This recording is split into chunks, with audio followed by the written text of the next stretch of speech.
مجھے اس طرح چپ کرایا گیا ہے،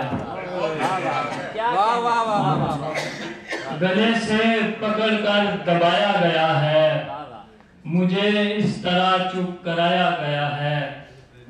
ہمارے لبوں کی شرارت کو لے کر تیرے ہونٹ پر تیر سجایا گیا ہے، ہمارے لبوں کی شرارت کو لے کر تیرے ہونٹ پر تیر سجایا گیا ہے، پرندوں کو گھر میں بلانے کی خاطر درختوں کو پھر سے لگایا گیا ہے، ہمارے مکانوں کو جڑ سے گرا کر تیرے گھر کا رستہ بنایا گیا ہے، ہمارے مکانوں کو جڑ سے گرا کر تیرے گھر کا رستہ بنایا گیا ہے، ایک اور غزل کی چند اشعار کے، اور خود کو جلا نہیں سکتا، خاک سے خاک اڑا نہیں سکتا، اور خود کو جلا نہیں سکتا، خاک سے خاک اڑا نہیں سکتا، گاؤں کی بس میں مسئلہ ہے کوئی، آج میں شہر آ نہیں سکتا، گاؤں کی بس میں مسئلہ ہے کوئی،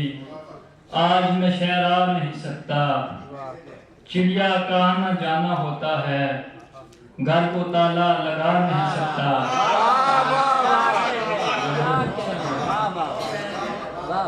چڑیا کا آنا جانا ہوتا ہے،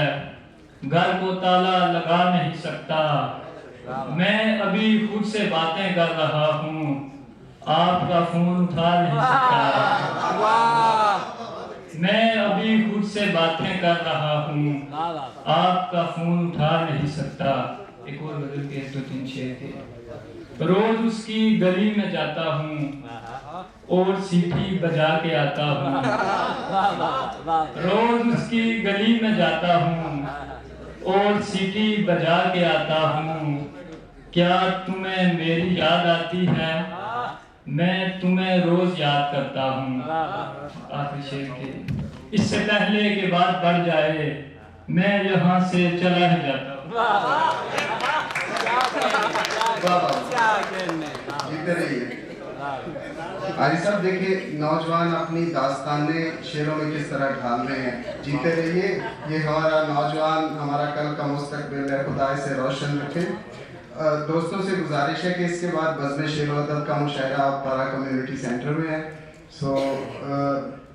وہاں بھی بہت سارے دوستوں کو جانا ہے، یہاں بلکہ کچھ مہمان خصوصی